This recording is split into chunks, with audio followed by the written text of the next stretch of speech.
Hey, Jamie. Oh, good morning. You hear me? Yeah, I can. Can you hear me? I can. Right. But we have one guest. I don't know. I logged in as myself, so I couldn't open the meeting. Oh, okay. Let's see, morning, Betsy.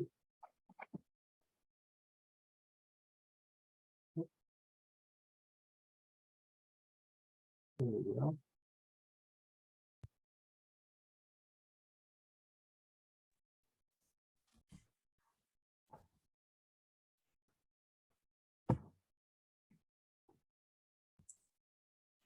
Oh, look at me, I'm here twice. Which one's the imposter? Wait, which one? Where am I? Where am I gonna be? I see the D Roy is coming through. I don't know which one I'm under, which account, but I see you under D Roy. yeah. And my other one is like, I don't know, maybe I can stop trying to log in.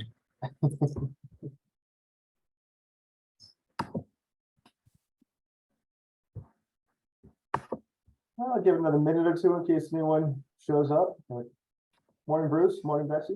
Morning. Good morning.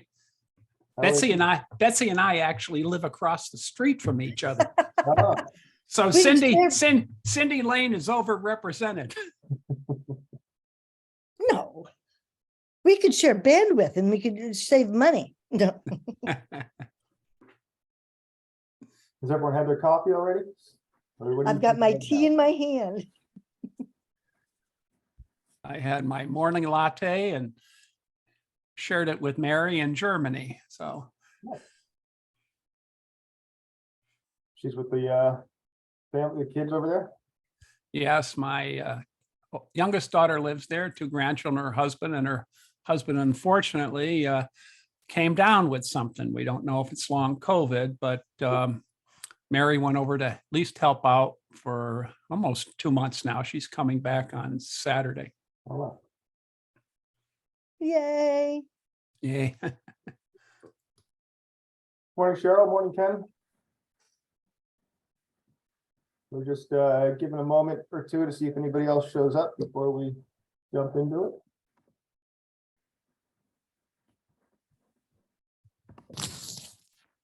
Ah, someone else. What's that? Looked like someone else. That we had a picture of someone else there. Somewhere else where. There was just a picture of a woman. And I thought maybe that was a person coming into the meeting. Oh, I Yeah. see. Yeah, I see Cheryl, Ken, Betsy, and Bruce, and then Tammy and Dan work for the town as well. Ah, Hi, I'm just here to listen. Thank you. Thanks for joining.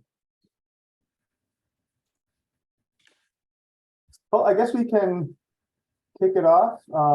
Happy Saturday. Good morning, everyone. Thanks for coming out. Hope you have a nice coffee or tea or whatever your morning drink of choice may be. I'm Greg Duggan. I'm the town manager for Essex. Dan? I'm Dan Roy. I'm the finance director for the town of Essex. nice to meet you. Good to meet you. Tammy?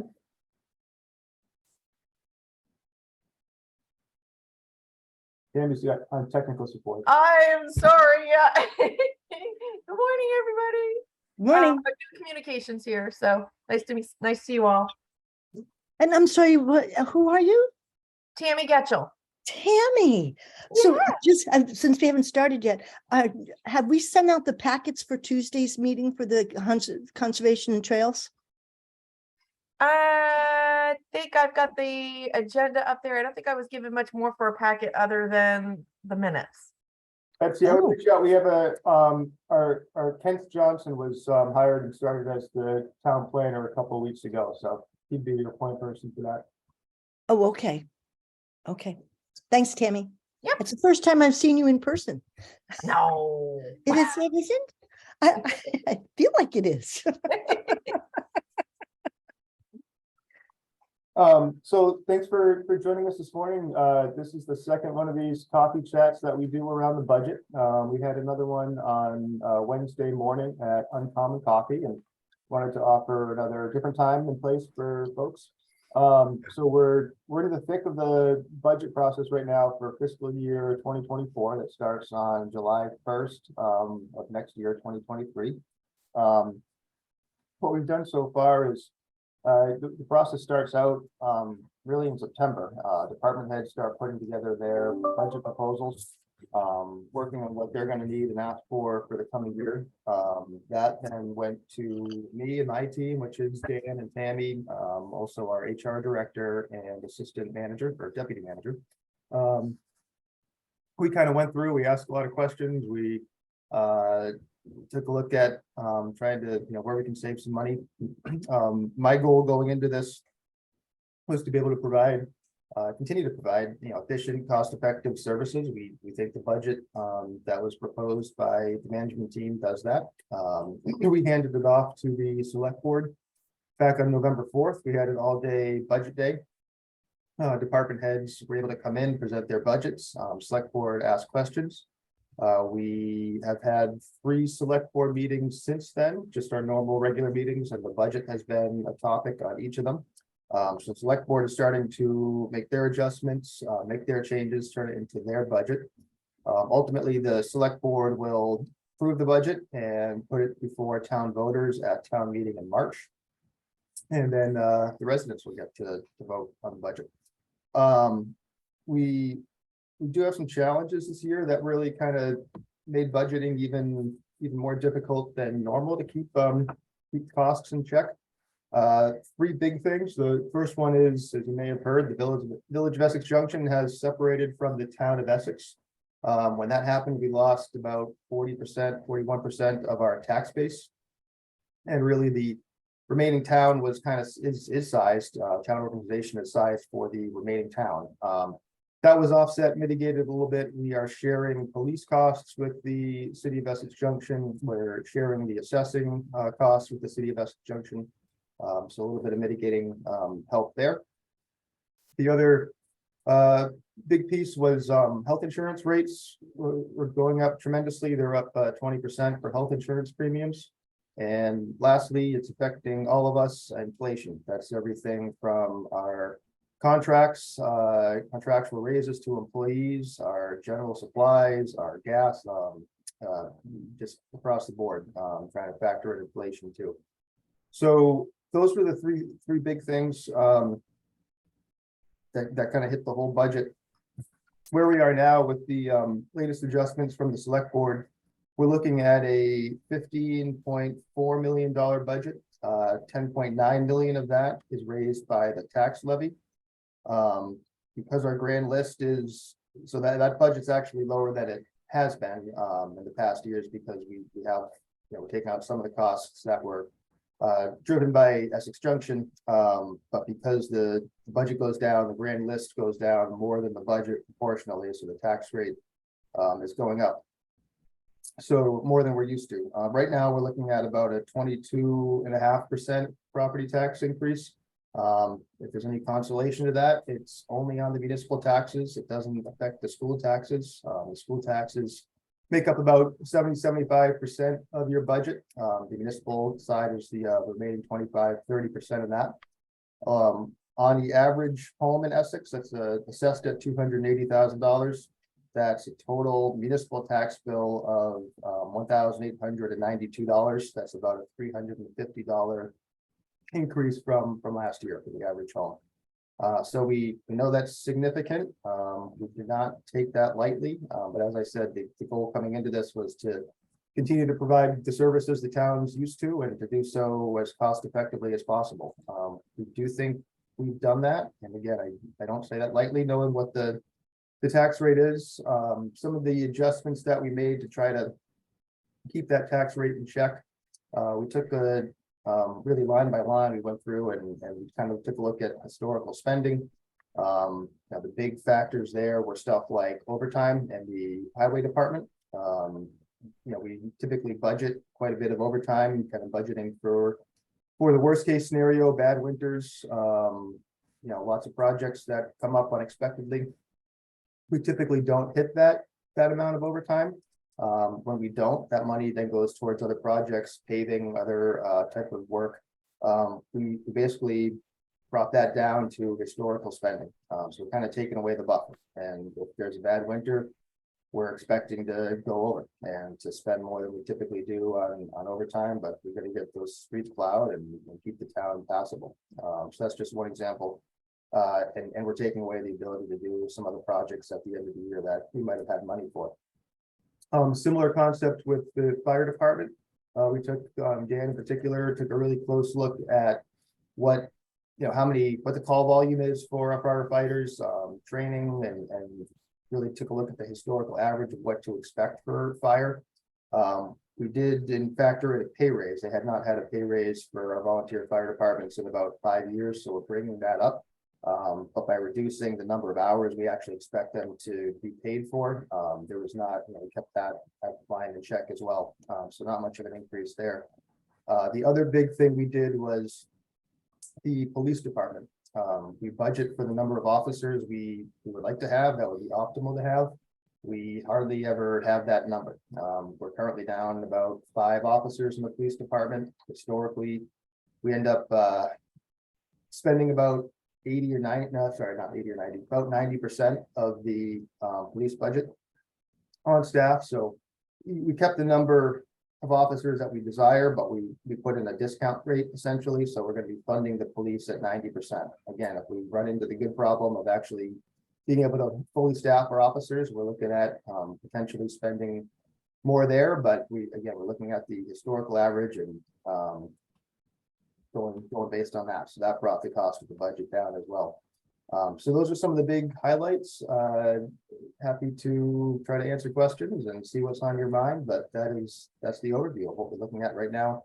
We do have another select board meeting coming up on December 19th. We'll have the budget on there again as well. Definitely encourage people to show up, tell your neighbors, tell your friends. We do want to hear from people, which is why we're doing stuff like this.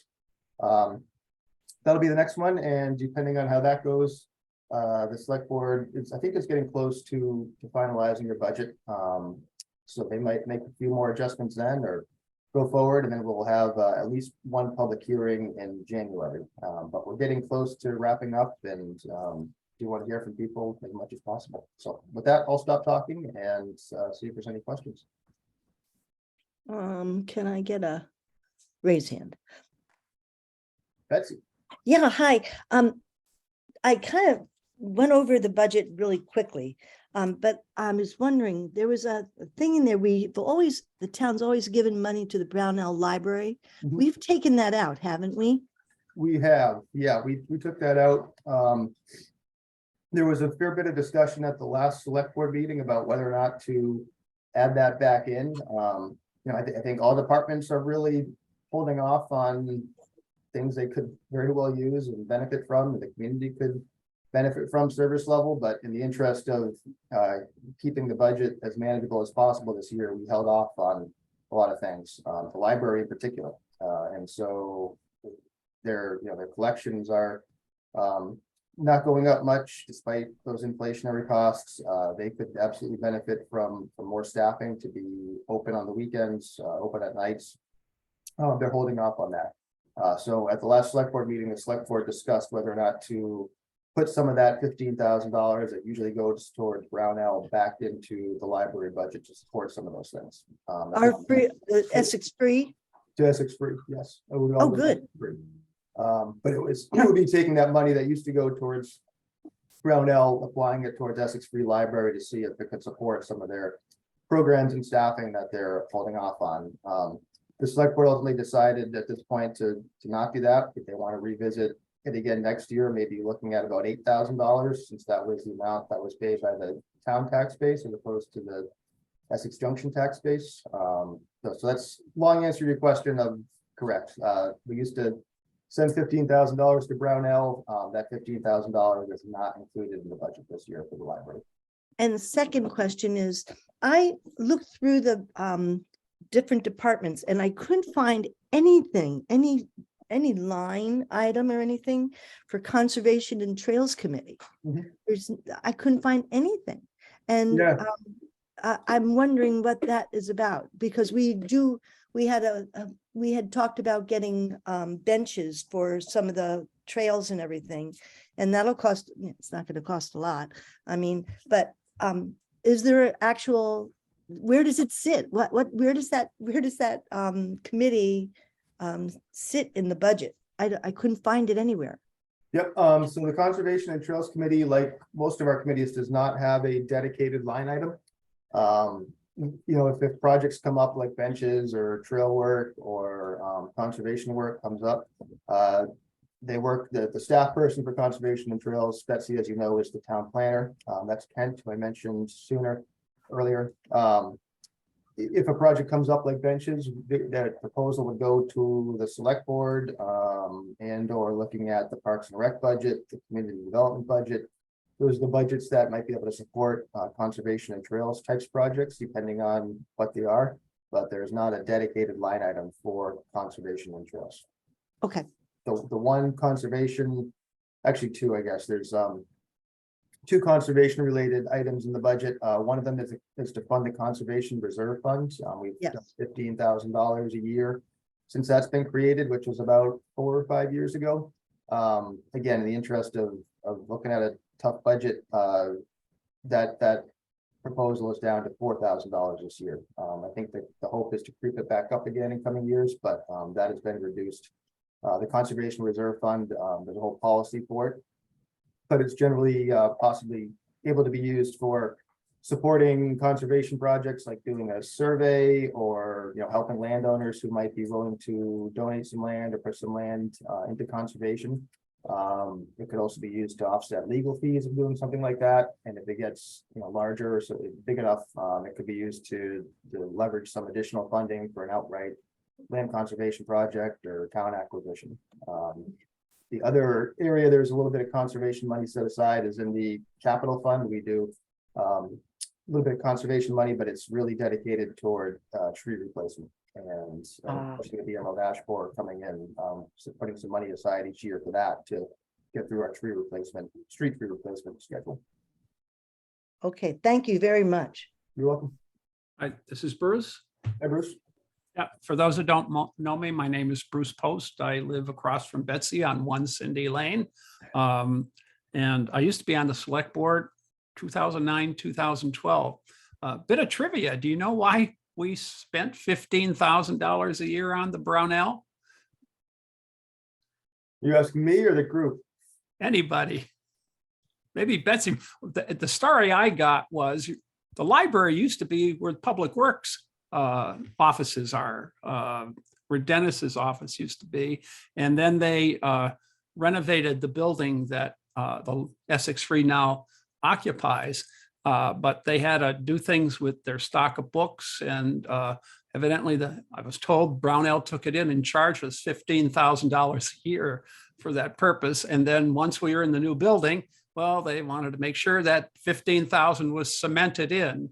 And of course, we used to do it, voted on from the floor at town meeting at that time. And there was a constituency for that $15,000. So that's at least what was explained to me by one of your predecessors. I have a few questions. So how much does personnel costs comprise of our municipal budget? I don't remember that number offhand. Dan looks like he's going to look it up, so I'm going to stall for him and talk a little bit. Typically, the salary and benefits line typically takes up about 60 to 65% of the budget each year, Bruce. Yeah, sorry to interject. In our initial draft of the budget that went to the select board, for that budget day, it was right about 65%. 65. So Salary and benefit combined, yes. So is that tracked pretty much the same historically over the past several years, 10 years, do you know? I know you're relatively new here, right? I am relatively new. I began in late August. So I'm not sure of that answer offhand. I'm kind of looking at the history. Looking in the narrative here, it says in the fiscal year 23 budget, personnel costs were 56% of the budget, or 9.3 million out of a budget of 16.6. So it looks like just a quick thumbnail comparison that this is a little bit higher. And I would say most likely driven by the insurance costs that Greg was speaking Okay, about before. yeah. Yeah. So my son-in-law in Germany is a police officer, so I certainly identify with police forces. Now, was there recently a contract concluded with the police union? There was, we finalized that, it was probably July September. or August when we finalized the police contract. It was just as I came on, Greg, it was happening. Yeah, I think it's And so- August, September. So what was the salary increase? Did you stage it over 3 years? Yeah, we typically look at 3-year employment contracts. That is the case with the police here as well. They got us pretty significant bump this year. And the way, so they're looking at, depending on the officer level, whether it's dispatch or patrol officer, it's anywhere from about 11% to, I think it was a 14% increase in the high end.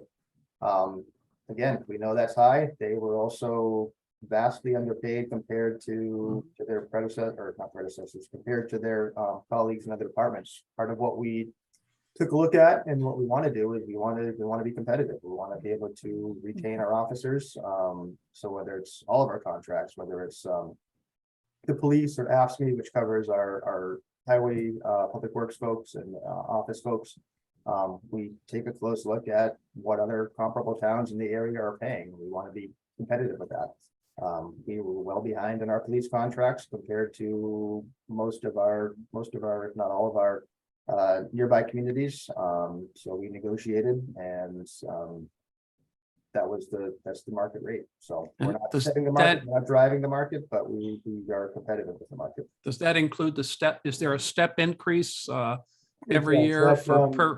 that first year, which is what I mentioned, that includes the cost of living adjustment. It includes the step increase, and it includes a one-time market rate adjustment, which that was kind of what drove the big jump. Going forward, the contract has a step increase, which ranges from 1.5% to 2.5% each year, depending on what step and where the level is. There's also a cost of living adjustment that is tied to inflation, so that'll be between 2% and 4% going forward, depending on where inflation sits. And that was another factor of inflation this year. There's an inflation range as part of the cost of living adjustment. They hit the high end. We have a 2 to 4% cost of living adjustment. Inflation was 8-9%. So they got a 4% adjustment for inflation this year. Now, when I was on the board, I used to also run a union. So I'm not anti-union or anything either. But when I was on the board, I remember the police contract came in my first year, which was 2009. And then a few weeks later, the AFSCME contract came up. And basically they asked for the same thing that the police got. And then the policy at the same time was all those, I call them exempt staff that are not covered by contracts, they would in turn get the same rate of increase as the police did, and if in that case, the AFSCME staff as well. Is that, has the AFSCME contract come up yet? Are you in, well, you can't disclose discussions. And is that the policy too for the exempt staff to get the same rate of increase? So we're about halfway through the 3-year AFSCME contract that expires in 2024. So June 30th, 2024. So we'll probably start negotiating that one about a year from now, would be my guess. The police and the AFSCME contracts do not match. They're different. They're negotiated separately with each union. And you know, can't get into negotiation discussions, and we're still a year away, so I don't know where they're gonna go or what they're gonna be at the time, but I will stand by what I just said about the police contract. Of we take a really close look at what other neighboring towns are doing and what contracts are like, and we try to stay competitive. As far as the non-union staff tracking the contracts, that is the case. We typically provide the same Benefits, same pay rate increases to our non-union staff as we do union staff. For the most part, the non-union staff ties to the AFSCME contract. For the police officers, it's a little bit of a mix for non-sworn personnel. So that's your chief, your lieutenants, and your admin staff. And that's a little bit more complicated, but generally speaking, yes, we do track with the AFSCME contract. And just the reason I asked about personnel costs, because they're traditionally the largest part of a budget. Yeah. And so I was just wondering what those trends are. I have a couple other questions, but I see Betsy's hand is up. Yeah, Betsy, hold on. I just want to see if anybody else has questions first, just to try to spread it around in case anybody else has anything they want to ask. But then I'll go back to both of you. Going once, going twice. All right, Betsy. So I just when he was talking about the other departments, I remember when Dennis was talking the last time before he left, he was saying that in the wintertime, it's very difficult because for plowing, because the people who he has for plowing, it takes a long time to train them. Mhm. Have we gotten that staff more filled out so that there won't be a problem with the plowing and everything? Do you know? Public Works right now, I think we are down one person in the water sewer department, but we're pretty close to full staff in Public Works. We do think that'll, we'll be able to plow the roads this year and have the staffing to do the sidewalks and roads as we typically do. That said, you may have heard of this thing called COVID the past few years that we've all been dealing with. We've made a lot of adjustments. I think, fingers crossed, we're in better shape than we were a year or 2 or 3 ago. But there is always a risk that we'll have a COVID outbreak and we'll have it hit any department. And if it's Public Works, we're going to have to figure out how to handle that. We've done like staggered shifts in the past. We've done, keeping everybody separate, show up to the department, get right into your truck, don't go into the break room kind of thing. Again, I think we're in a better place now, but there is, put that out there as a caveat of we never know when something might happen. But as of right now, yes, we're pretty close to full staffed, and barring any surprises, we'll be keeping the roads and sidewalks plowed as we typically do. And last question, I just thought about it, was the a municipal center. Is there any plans in talking about where we would have all of our offices and moving out of 81 Main Mhm. and finding a place for rec and everybody together and have a joined with that, having a community center that people could come to, because that could also house have the place in it for the seniors to come into. Mhm. I've had a couple of people who said that they really are disappointed with how that's being managed, the senior center. And so having all that as a municipal center, have we started looking at that and what that bond might be that we'll have to ask for to build it? Yeah, so the select board, one of the goals and priorities that they identified back in the spring when they did a strategic planning session was to identify options for a municipal center or municipal complex. So we have been looking at that. We are looking, we've kind of homed in on some sites on the Route 15 corridor. So we're doing some work to explore those. The idea at this point is to use ARPA money, the town's federal American Relief Plan Act money. We have about $3.3 million to potentially acquire some land. We're also doing some work to figure out what a future facility or facilities might cost. That some of the needs we've identified, our fire station is kind of outdated and getting too small for the size of the community. The town offices at 81 Main Street, they are now in the City of Essex Junction. So there's a question of at what point people are going to want their town offices to be in their town. Also 81 Main Street is getting a bit tight for the number of staff we have. It works right now, but you can see it not working in a few years of trying to, having to figure out other options for where to house people. Program space is a big one for recreation. That's it's not just the senior center, but it's all program space. So that's another need that factors into it. Essex Free Library, for as wonderful as that building is and as beautiful as it is also fairly small, especially now that they're the only library for the community. So that's another facility or building that might come into play. So we don't have numbers yet on what those are going to cost. It's going to be in the, low tens of millions of dollars to do all those things. So to your point, that's it would require a bond vote. We're not going to have a bond vote in March. I'll say that much. It's I think the 22% tax increase we're looking at is a lot to ask already. That does not factor in any change in our capital tax, which again, we've lost 40% of our tax base for that. So even just to maintain pace, never mind catch up to where we should be with capital. But we're going to be continuing to look at some parcels and where that potential site could be, and be pulling together information about what a bond vote might look like, and hearing from the community, hopefully, and the select board about what's that schedule. Is it all at once? Is it piece by piece? What's the schedule there? So yes, we're absolutely looking at it. Beyond what I just said, I don't have too many more details or specifics yet, but it is on the radar and more to come in the next year, I think. Thank you. Bruce, you said you had some more? Yeah. Well, Betsy did ask one of my questions regarding a potential for a municipal campus, because I believe the board went into executive session a little while ago to talk about property or real estate. And I heard some scuttlebutt. It was about considering land.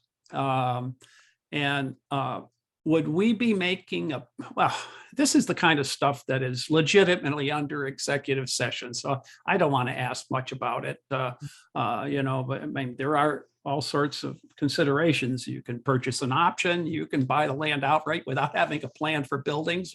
It would be interesting to see what happens, but it is a conundrum. It is a conundrum. Back on the fire, how do you reimburse volunteers for the fire department? Yeah, so our fire department is paid on-call volunteers. So we do provide them a stipend when they show up.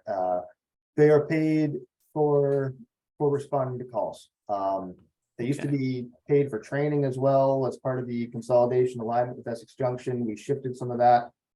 Proposed in the budget for fiscal year 24 is to pay for training again. So we're looking at that as an incentive to make sure people are going to training, compensating them for training, and then having that training in place to show up to the calls when they come up. So they're paid. Yeah, I was wondering about the training aspect, because I hear there might be a few who train but don't show up at calls. And so if that's true, that's an issue. And just one last thing, and I know you know this, our taxes were going to go up even under merger. They were scheduled to go up. There was that illusory, perhaps 12-year phase-in, which could have been ended within a year, depending on what people proposed and governed. It would have been a charter change. So they were going up anyways. This is just more like shock therapy. So I appreciate the challenge you face. And I think it's going to take a while for all of us to adjust to that reality. Thank you. Yep. And Bruce, you just gave me a reminder. One of the things that came up at the coffee chat on Wednesday, one of the questions was, what's next? What's after this year to get this 22%? And so my answer to that has been, since I started in this position several months ago and looking at the budget and going forward, the faster we get that 22% or whatever that number is, the faster we get it done, the faster we can get back to kind of the more predictable tax rate increases that the town has seen in the past. That 2 to 4% property tax increase. Yeah, and you had also mentioned the school tax. Of course, the difference there, it's income sensitive, where municipal tax is not. We don't know what's going to be happening with the school taxes. I read some alarming stories, but so it is.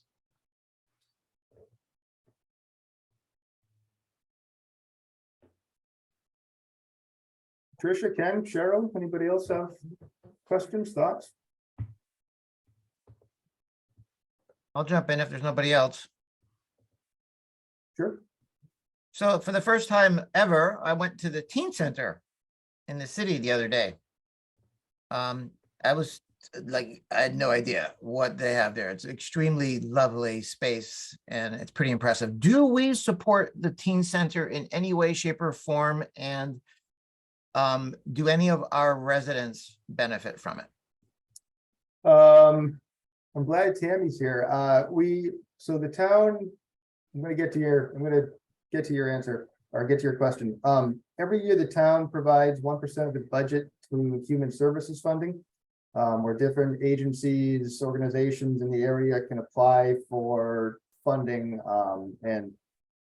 Tammy, over the past few years, has really worked with a group and put together kind of a metric of how many people are being served in Essex, what's the organization, what service they're providing, how does that fit the needs of the community?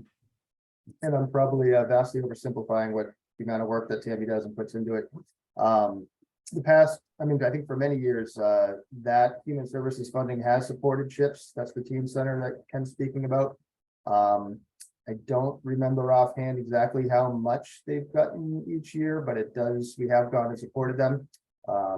My understanding of CHIPS is that it's open to all Essex residents. It's helping teens and students from Essex Junction, Essex. I don't even know, maybe even Westford as part of the Essex Westford School District. I can't speak for that definitively. But so yeah, we have contributed and supported them in the past through that human services funding. Not a budgeted item. Okay, good. That's what I wanted to know. Thanks. Yeah, it's part of the budget, but it's not a. Right. And it's obviously flexible each year depending upon how the grants go. Correct. So there was that. Anything to add about the human services and CHIPS?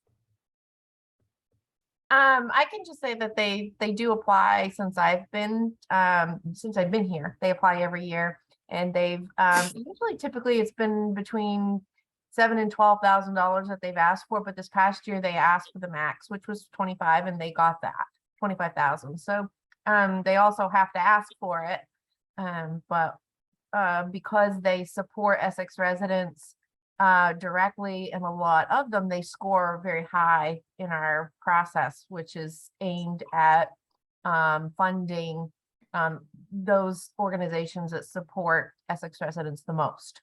So Thanks. Yeah, it was quite an eye opener to get up there for the first time ever. Nice, really impressive space. I'm not sure what's going to happen with the renovations, but yeah, it's really nice. Yeah. Very nice after school program. I can imagine that a lot of our kids, while they're waiting, it's a long bus ride back to the town. So maybe they hang out there and wait a while till their parents can pick them up. Pretty sweet. yeah, Christina seems to do a great job. She's the new director there, and she seems to do a really good job there. So I have another, but I'll let somebody else jump in if they have a question. There's a question in the chat from Patricia asking if the recording will be posted later. I believe so, but Tammy, I think you're going to be handling that. YouTube, is that right? yeah, no, this is not YouTube. This is Zoom. We're on Zoom. So Oh no, but this will be posted to YouTube. oh, onto YouTube. I could probably put it up on YouTube. Yes. I'm going to try to figure out the right place to put that, but it's also, you can find all of this on the manager's page on the website as well. We'll probably link it there. Tammy, if you get in touch with me, I can help you learn how to stream it live, and that way it's once and done, it'll already be there basically. Or just look it up. You can basically take this Zoom meeting and stream it live to YouTube, and that way it's there. Oh, I see what you're saying. Yeah. You won't have to do a second step. Save you some time. I Cool. think you can probably figure it out for yourself, but it just look up on, say, streaming live Zoom or something like that. You'll find it. Nice. I have something for Tammy, if it's okay. Are you in charge of the website? Parts of it. I can't hear. What's that? Parts of it. Okay. Okay. So I was on the charter committee, and oh my God, trying to find things sometimes on that website was just, I don't think it's my age, but it was just so difficult. But, about 7, 8 years ago now, we had something called the Essex Governance Group. You may know about it, Greg. I don't know if Tammy does. And we had talked about various things about moving the budget to the ballot, getting it off the floor at town meeting, Australian ballot. But one of the things that residents identified was a much more proactive communication and available communication. And by available, I mean ease of use as well. And I don't know if Tammy's ever seen that report, but it had some good ideas. It certainly expressed the sentiments of Essex town residents at the time, who included people in the village. And if you care to look at it, I can send it to you, Tammy. It was included in one of the select board packets back in 2015, believe it or not. But just my recent experience trying to navigate things and do historical research on minutes and things like that, it just didn't seem as easy as it had been before. And I don't think we ever had an optimum website. I know it's a challenge. So just my 3 cents, because of inflation, it's no longer 2 cents. So. Do you want me to go ahead and respond to that, Greg? Yeah, please. Okay. So I would say that it certainly is a challenge, and there's a lot of working parts behind a website, because we also have to have security. IT is very big on that. And one of the goals of the Civic Plus hosts that we have, that we put forth, and why we chose them, was to try to consolidate some of the, we had multiple websites all over the place. We wanted to bring that all in, provide some tools for everybody to be able to use, like, in other words, being able to have forms accessible, and be able to have portals to get your agendas and minutes and all of these things. And the timing of the launching of the website happened to be the same time that we were thrown into the pandemic. So it came right at early 2020. So training was just out the window, where we had IT department was trying to get people fixed up to be able to work from home, for people to be able to access their services. And so there was just a priority that just shifted to taking care of that. And so the website has capabilities. I wouldn't say the website, the host that we use has capabilities. And I've done a lot of work in trying to put forth some of these new ideas of how we can redesign the website. And luckily, we're 4 years into the contract with Civic Plus, and we are up for a redesign.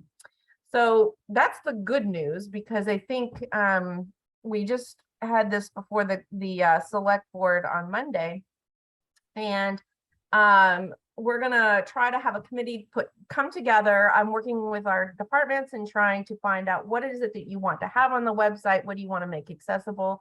What is it you want to say? And we're hoping to get a redesign launched in 2023. So I know a lot of the things that you're talking about, and actually with charter committee, unfortunately, you also had an update that was happening at the portal, in the portal at the same time. So we had glitches happening. We had like every possible thing that could be going wrong for the charter committee was going wrong, it seemed like. So, but we do have a different looking portal on there right now. I don't think it's perfect yet, but I think we still have a ways to go. But I'm aware of it, and I'm working on it for sure. Tammy, do you want to speak a little bit about what you have done as far as getting word out and kind of, exploring some new ways of communicating with the public, from creating a Facebook page, the YouTube channel, the community newsletter, in addition to Front Porch Forum we've used for a while? Yep. So I have been working a lot on that. And so primarily, just to give a little bit of a background, when I was hired here, I was hired as a village employee, and it was shared. And there was the thought that we might merge. And so there was a lot of pause in like launching a Facebook page, because we already had a Facebook page going on with with the village. And then this year, when everything became official and we were officially separated, I moved over to work with the town. And so our Facebook page is new. because the city kept theirs and so we have ours. But I'm glad we have over 1,100 followers on the Facebook page, which is pretty impressive for a short amount of time. I do put up all of our meetings are on there as an event now so that people can share them and let people know that there's the meeting happening or there's something going on. And then we just launched our community newsletter. Was it October? I want to say it's very new. I think October was our first edition. No, maybe it was earlier than that. Maybe September, October. Yeah. Yeah, maybe it could have been September. And in our newsletter, I have that primarily it's an email newsletter. We have put a print edition out for the senior center. I don't always have time to get it into the print edition yet, but I'm hoping that once we're able to get a smoother system going, I can get that better out there to try to get word that we have a newsletter. But that's up to about, the last I looked, about 400 subscribers in just a few months that we've been doing it. So that's a good thing. And I'm working with department heads to let them know these are the things that I can include in the newsletter. So most recently, I'm working with Catherine Sonic, our community development director, so that we can get the word out about some community visioning meetings that they have planned in January.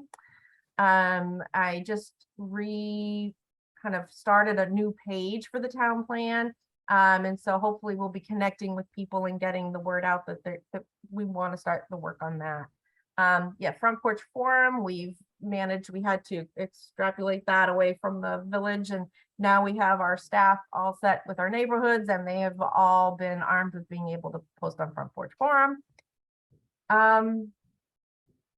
What else am I missing here? I think there's quite a bit. There's quite a bit there. The YouTube channel. That's the other thing. That's the other piece to this. We're trying to expand our use in hybrid meetings with our committees, and just worked with Will Dodge this week on the energy committee to try to get them fully hybrid, recording their meetings, and then those will be uploaded to the YouTube channel.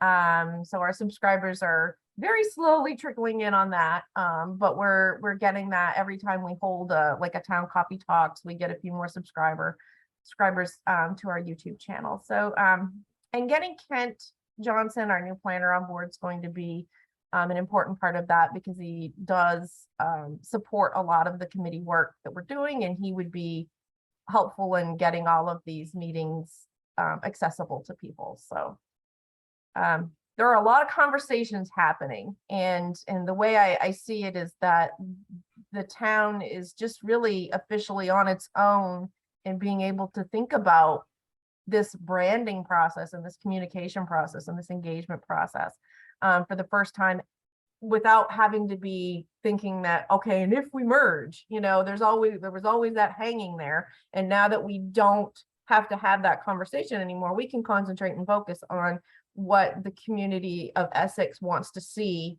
and what they want to engage with and what they want to have access to. So I'm certainly on top of that. And I would imagine that we are going to have some outreach with community in the coming year, probably more around annual meeting time, about website, logo, lots of fun things. Thank you. Yeah, you're welcome.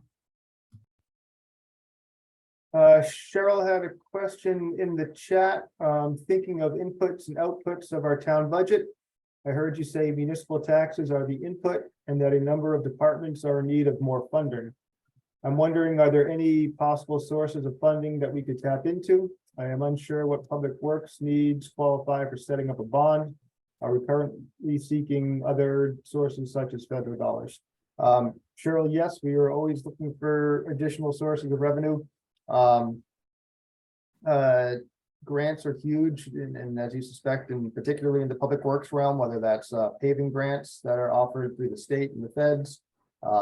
There's a lot of stormwater grants out there, which are going to be stormwater is going to become an increasingly big expense. Water, sewer, infrastructure. So a lot of infrastructure grants are out there. Public works is great at going after those and trying to get some of those additional dollars. Our community development department's also done a lot with grants, whether that's support for the tree management plan or planning projects. They got a grant to do, it's called the bylaw modernization project. So I was taking a look at zoning regulations. So yeah, we're always taking a look out there about what might come up. Part of what went into the budget work this year is taking a look at our fees that we charge. Community development has a lot of, building permits, application fees, certificates of occupancy, stuff like that. They updated their fee schedule, I think about maybe a year and a half, 2 years ago for the first time in many years. We've talked about the clerk's office, Parks and Recreation takes a look at their own fees semi-regularly and tries to adjust accordingly as well. So those are a few of the different ways that we do try to find additional sources of revenue and yeah, absolutely trying to find grants when they're available.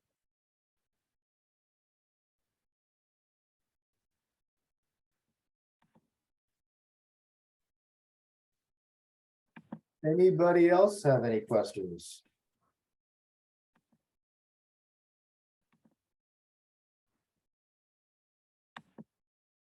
Yeah, hi Greg, I'm Joe. Hey, can you remind me how, like, going forward, like the records between the two entities are managed? You mean like land records or what? What is that? Yeah, like I was thinking, yeah, records that I guess are in the vault, like, yeah, it would be land records. Yeah, so my understanding of how that works is that all land records, so the City of Essex Junction was created on July 1st of this year. So that's their official inception date, inauguration date, whatever you want to call it, as to when they became their own separate entity, municipality. Everything before that will live with the town. So, well, everything that was town relevant. So everything in the land records prior to July 1, 2022 will stay with the town.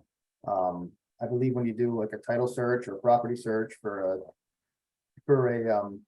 reappraisal of your home or the sale of the home, they have to go back 40 years, the title searchers. So they'll have to come, if there's a property in Essex Junction, the title searchers will have to come to the town of Essex to check everything that was done before or anything that happened prior to July 1, 2022. The clerk's office has started splitting records between now city and town. So for instance, if there's a dog license, if it's a city resident, that'll go in a city file. If it's a town resident, it'll go in the town file. Those things will be separated and we'll go back to Essex Junction. The clerk's office is still shared right now, but once the clerk splits and Essex Junction has their own clerk, they'll be having their own records. They have their own vault at the town offices. So it's kind of anything post July 1st of this year, separate, anything previous lives with the town is kind of a mostly accurate, simplified answer. Yeah, so does that, so for like research, like for any research or any, does that, I'm assuming that those fees would then come to the town? If it's for searching for files Prior to July 1 of this year, yes. Yeah. Okay, it would come through the town. Okay. And let's see, I was wondering, like, as far as IT, as far as, because I know our deal, like our support ends at the end of June. Mhm. So as far as like any servers or any equipment or anything like that, then like would those be like those wouldn't be those would be available to come offline if there was any servers or equipment that was used in the city that were property of the town. Yeah, that's a little bit more complicated than it probably should be, or than you would imagine. So most of the equipment has been purchased. It's been the town IT department who's been providing services to Essex Junction for the past few years. Equipment that was purchased with Essex Junction money will stay with Essex Junction. Gotcha. Yeah. Purchased with town money, most of it will stay with the town. There might be some exceptions where, due to the replacement schedule of stuff that comes up and we have to spend a fair amount of money replacing our IT equipment because of lifespan issues. There might be some stuff that if the town's gonna replace it anyways, and it's maybe in a city building, maybe it'll stay there because it's not gonna be worth it for us to take it back, kind of thing. Right. Probably not too many examples of that, but. Yeah. There's a few, so that's where it gets a little bit less straightforward. Just straightforward. Okay, no, thanks. And then as far as like the two general ledgers, because that would have to be in place for July 1 as well. Yeah, Dan's been working with that with his counterpart, in Essex Junction. Dan, I don't know if you can speak to that a little bit, maybe the separation process of finances. Yeah, so obviously there's some integration at this point, with our AP systems, our cash receipt systems. The town and the city have separate coding systems. So there is already a separation point when funds are dispersed or funds are received. So obviously for audit purposes, there is an entity for the town, there's an entity for the city. They have separate audits. And so our auditors are able to evaluate and look at separate books of information for each side. We do have some technology issues in terms of divesting the city portion of accounts payable from our AP system. Those type of things will happen more towards January 1st. It's easier to make that kind of break with the calendar year. Yep. There's also a cash receipts element, which is pretty big. We will continue to be collecting taxes on the city's behalf through the fiscal year cycle. So that's one little variation between calendar year and fiscal year cycles. But already the two entities in terms of our general ledger are standalone. They just happen to be combined in some of the same systems. Okay, thanks. Yeah. So as far as it looks like we're good for a July 1 separation of financial record or ledgers as to the extent that they're commingled now. Yes, yes. Yep. All right. Yeah, thanks. Yeah, I appreciate it. I don't have any questions at this point. Thank you. Thanks. We're coming up on the end of our hour. Anybody have any last thoughts or questions you want to get out? I got a quickie.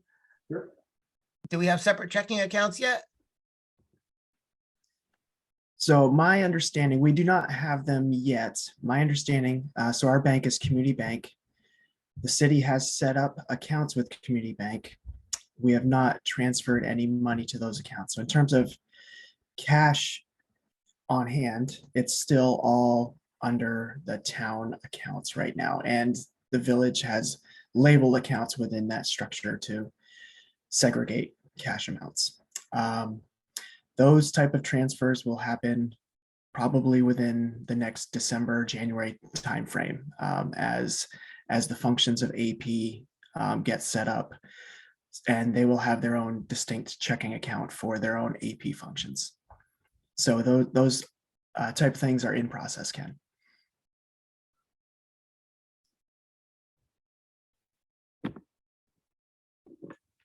Yeah, looks. You have a follow up, Ken? Why is that not going? What is that there? The hands there. Oh, I see what I did. Okay. You're applauding.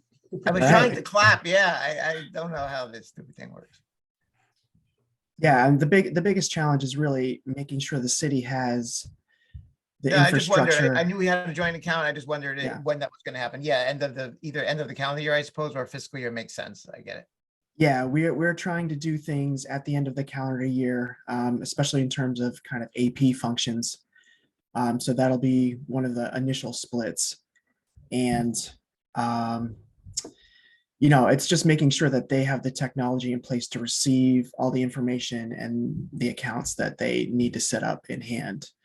Some of that happens from copying our system and pasting it into their own system. Some of it has to be recreated, Yeah, with particular I vendors. get it. Yeah. I get it. Yep. Not that easy to separate. Yeah. Any other questions, comments? Thank you for your time. Thank you. Well, thanks for the questions. Thank you all for coming out. Please do continue paying attention to the budget. As I mentioned earlier, next budget talk with the select board will be at their regular meeting on December 19th. Come in person, come online. And otherwise, yeah, thanks again. Thanks for your interest and enjoy the holidays. Have a happy new year. And thank you all for all being where you are. Thanks, Betsy. All right, have a nice All right. week. Thank you. Have a good day. Bye-bye.